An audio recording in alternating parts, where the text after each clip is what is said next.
Rahim. Honorable subscribers throughout the world, my friends, followers, Hadreen और Samein और Nazreen, Assalamu alaikum. I am Abdul Mannan Darwish again, speaking to you from Kasre Darwish, Islamabad. How are you? Welcome once again. उम्मीद है आप तमाम अहबाब बखैरियत होंगे। वो किसी ने कहा था, दुनिया तुम्हें उस मोड़ पे ले आएगी एक दिन, दुनिया तुम्हें उस मोड़ पे ले आएगी एक दिन, हंसना तो बड़ी बात है, रो भी ना सकोगे। गुज़श्ता वीडियो में हमने एक बिल्कुल नया टॉपिक अवाम के लिए गौर फिक्र के लिए पेश किया था। Who are the religious blind? कि मजहबी अंधे ये कौन सी किस्म है, क्या है, कदरे तफसील से बात की। आज हम एक ऐसी शख्सियत के बारे में अपने अंदाज में व्यूज देंगे। कौन सी शख्सियत जो पाकिस्तान की हमेशा से मरते दम तक बदतरीन दुश्मन थी। पाकिस्तान के बाद मुसलमान। Indira Gandhi. Who was Indira Gandhi? Why she was assassinated? वो इंदिरा गांधी कौन थी? उसको कत्ल क्यों कर दिया गया था? क्या उस मामले में भी ये जो रिलीजियस ब्लाइंड हैं इनका अमल दखल था? आप जानते हैं कि इंदिरा गांधी इंडिया के पहले वजीर आज़म जवाहरलाल नेहरू की बेटी थी और इसके अपने दो बेटे थे, राजीव और संजय गांधी। अब जब 1964 में जवाहरलाल नेहरू फौत हुआ तो उसके बाद लाल बहादुर शास्त्री इंडिया का वजीर आज़म बना और 65 की जंग के दिनों में वही था। फिर उसके बाद जंग का जो अंजाम हुआ, और ख़ास तौर पे मैंने बड़ी वजाहत से बयान किया था कि 2 जनवरी 1966 को ताशकंद में क्या हुआ था।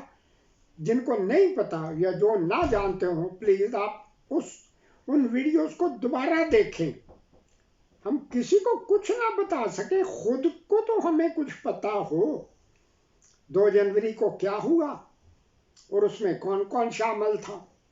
और जब उसकी लाश वहां से आ गई तो उन्होंने वक्ती तौर पे गुलजारी लाल नंदा को वजीर आज़म बनाया और आखिरकार वो ऐसा ही था जैसे हमारे केयर टेकर प्राइम मिनिस्टर काकड़ साहब हैं।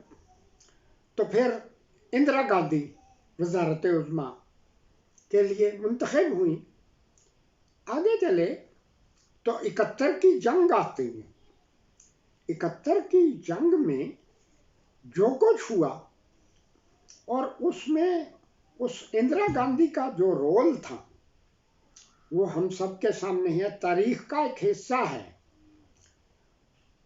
उनके बारे में बहुत कुछ है कि ये उन्होंने जो उसका मियाँ था फिरोज गांधी, कोई नाम बताते हैं, उसको कत्ल करवाया था। कोई कुछ कहता, कोई कुछ। बहरहाल वो बेवा थी या जवानी में बेवा हुई, क्या हुआ, और 2 बेटे थे उसके।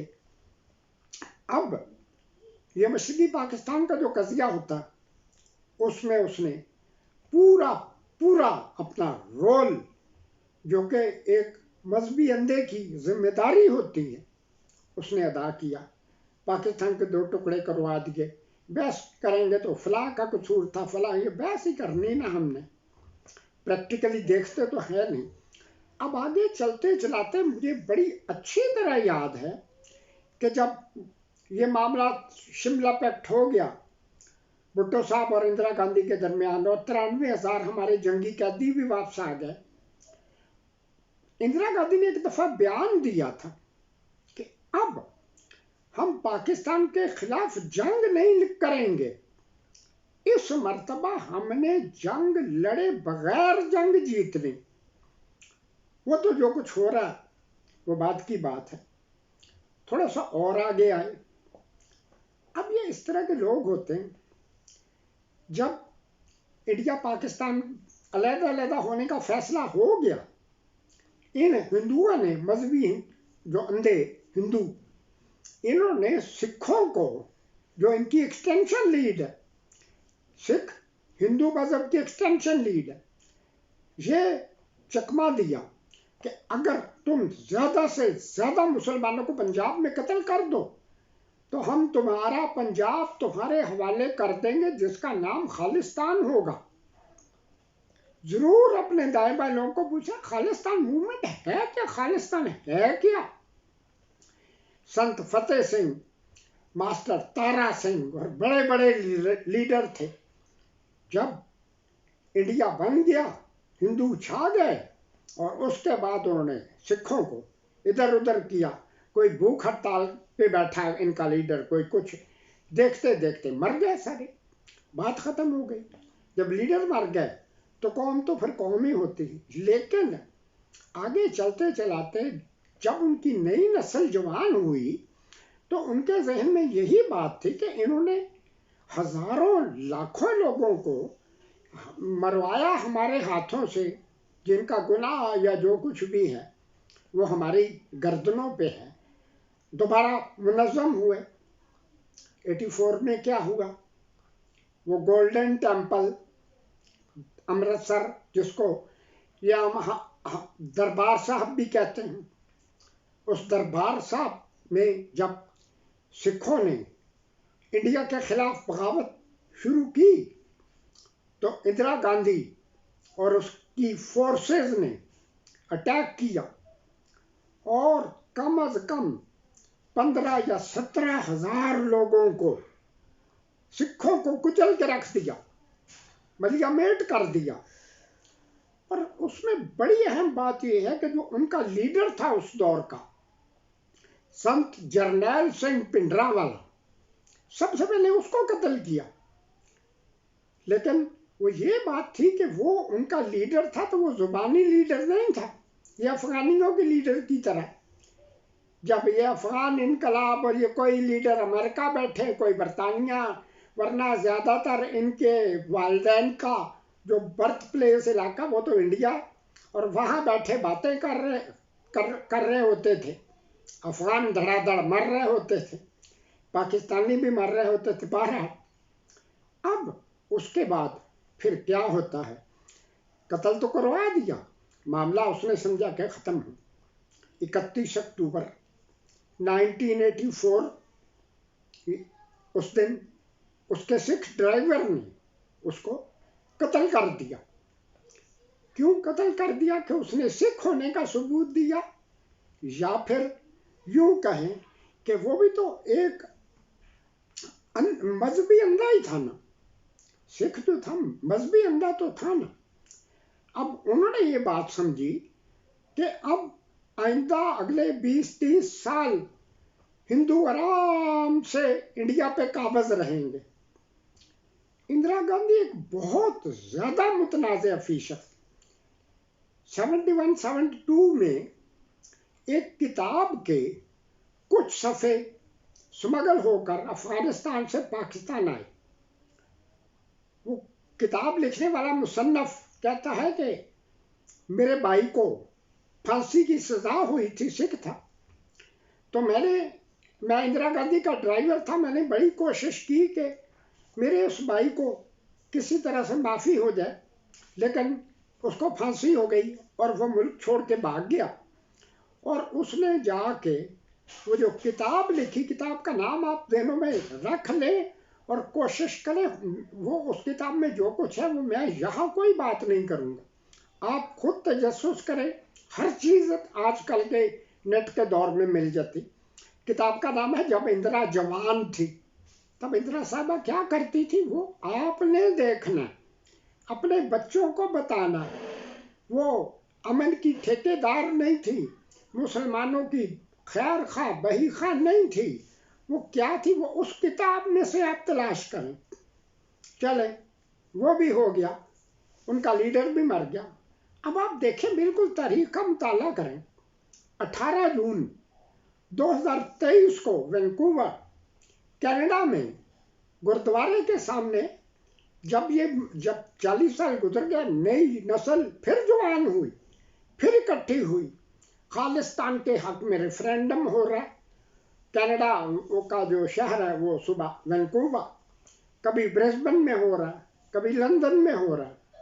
18 جولائی کو وہ جو ان کا لیڈر تھا، جو اس کو گردوارے کے باہر قتل کروا دیا گیا، انڈیا والوں نے کر دیا قتل، بڑا شور مچا دکھاوے کا۔ لیکن ان لوگوں کی ایک پالیسی دیکھیں کہ جو بھی ان کا بڑا لیڈر ہو کسی بھی گروہ کا، یعنی وہ جو مذہبی اندھے کسی دوسرے گروہ سے خوف زدہ ہیں، تو ان کا ایک اصول ہے کہ ان کے لیڈروں کو مار دیں۔ لیڈر کو مار دیا، وہ متل صاحب کیا نام تھا ان کا، اب وہ یہ سمجھتے ہیں کہ 30-40 سال اور گزر جائیں گے، اس کے بعد جو ہوگا دیکھا جائے گا۔ جب 74 میں اسلامک سمٹ ہوتی، سربراہی کانفرنس، اس کے بعد جو ہوا وہ تو ایک علیحدہ ایشو ہے نا، لیکن جن لیڈروں نے آگے بڑھ کر امت مسلمہ کو متحد کرنے کی کوشش کی، ان سب کو ایک ایک کو کر کے مروا دیا۔ مجیب الرحمان، ذوالفقار علی بھٹو، شہنشاہ ایران، کرنل قذافی اور بے شمار، اور مفتی امیر الحسینی، اور بہت لوگ ہیں، ان سب کو ایک ایک کر کے، اور کمال یہ ہے کہ مسلمانوں کے ہاتھوں مسلمان مروائے۔ یہ جو درجنوں کے حساب سے لیڈروں کے نام ہمارے سامنے ہیں، فرحت عباس تھے الجزائر والے، اور اس طرح کے وہ جو لوگ، یاسر عرفات سب سے بڑے لیڈر تھے فلسطینیوں کے، ان کو، یعنی یہ مسلمان ہے یا مذہبی اندھے؟ میں سمجھتا ہوں، کہنا چاہوں گا ضرور کہ ہم لوگ بنیادی طور پہ پتہ نہیں بزدل ہیں، کیا ہم غلاموں کے خون کی پیداوار ہیں؟ جب بھی ہم نے لڑنا، جب بھی ہم نے مارنا، اپنے لوگوں کو مار کے جنت میں جا رہے ہوتے ہیں۔ ہمارے ملک میں پچھلے اگر 30-40 سال کی تاریخ سرسری سی بھی دیکھ لیں، آج کیونکہ نیٹ کا دور ہے، جناب میتھ پڑھ رہے ہیں، کوئی اسٹیٹ پڑھ رہے ہیں، کیا ہسٹری، کیا واٹس مین ہسٹری؟ ہسٹری نام کا تو مضمون فضول ہے، یہ تو مضمون ہے ہی نہیں۔ تو بہرحال اب جو کچھ ہو رہا ہے، ان تمام چیزوں کو ملا کے ہم غور کریں، اور اس طرح کے عبدالغفار خان بہت بڑا ہیرو تھا مسلمانوں کا، یہ مزدوروں کا لیڈر تھا، یہ وہ بندہ تھا نا، جب مرنے لگا تو اس نے وصیت کی کہ جب میں مر جاؤں تو مجھے پاکستان میں نہ دفنانا، ادھر کسی جگہ کابل میں کسی جگہ دفنا دینا۔ وہ تو اللہ کا شکر ہے نا کہ یہ پلیت شخص پاکستان میں نہیں دفن، وہ جہاں بھی کسی جگہ دفن ہوا ہو وہ اس کا معاملہ۔ لیکن یہ ہے کہ ان چیزوں کا پتہ دائیں بائیں پتہ لوگوں کو، آپ کو پتہ ہے، آپ اپنے بچوں کو بتاتے ہیں اس طرح کہ ہم کم از کم اور کچھ نہیں تو اپنے میں کھرے کھوٹے کی پہچان کا کوئی طریقہ تو اپنے میں پیدا کریں، ہمیں پتہ تو ہو۔ اب الیکشن ہمارے سروں پہ منڈلا رہے ہیں، الیکشن کا رزلٹ کیا ہوگا وہ تو اللہ کی ذات ہی بہتر جانتی ہے۔ اگر الیکشن ہوں گے تو پھر جن دنوں ہماری ہاکی کا عروج تھا، تو جب بھی کوئی گول ہوتا تھا یا کوئی کنٹروورسی ہوتی تھی تو وہ کہتے تھے ٹی وی والے، ایکشن ریپلے، جو دوبارہ دیکھ لیں تو دیکھ لیں تاکہ کنفرم ہو جائے کہ ہوا کیا تھا، گول ہوا تو کیسے ہوا۔ ایکشن ریپلے والی بات یاد رکھیں۔ تو اللہ تعالیٰ مجھے، آپ کو، سب کو، مسلمانوں کو ہی نہیں، تمام انسانوں کو یہ جو ایک نیا عذاب آ گیا ہے اور پوری دنیا کے اوپر آ گیا ہے، ایک ایک دن میں 10-10 ہزار مسلمان ذبح کیے جا رہے ہیں۔ آج کی کیا خبر تھی کہ جی ایک ریفیوجی مہاجر کیمپ پہ کیمیکل سے بھرے ہوئے بم پھینکے گئے 6 اور کم از کم 400 فلسطینی موقع پہ شہید ہو گئے تو ہو گئے۔ جو ان کو مار رہے ہیں وہ مطمئن ہے کہ ہمارا مذہب ہمیں یہی سکھاتا کہ جو بھی تمہارے مذہب کے خلاف کوئی بات کرے، کچھ اس کو مارو گے تو تم جنت میں جاؤ گے، ورنہ پھر یہی رہ جاؤ گے۔ تو یہی رہ جائے گے تو پھر یہی کام کریں گے۔ تو بہرحال بات لمبی ہو رہی ہے، انشاءاللہ اسی موضوع کو آگے چلانا ابھی ہم نے اپنی طرف سے تو کوشش کر دیکھیں، آگے جو اللہ کو منظور ہوگا ہم پرورش لوح و قلم کرتے رہیں گے، ہم پرورش لوح و قلم کرتے رہیں گے، جو دل پہ گزرتی ہے رقم کرتے رہیں گے۔ آمین یا رب العالمین، ثم آمین۔ ربنا تقبل منا انک انت السمیع العلیم، ربنا تقبل منا انک انت السمیع العلیم، وصلی اللہ تعالی علی خیر خلقہ ونور عرشہ واہل بیتہ اجمعین برحمتک یا ارحم الراحمین، والسلام۔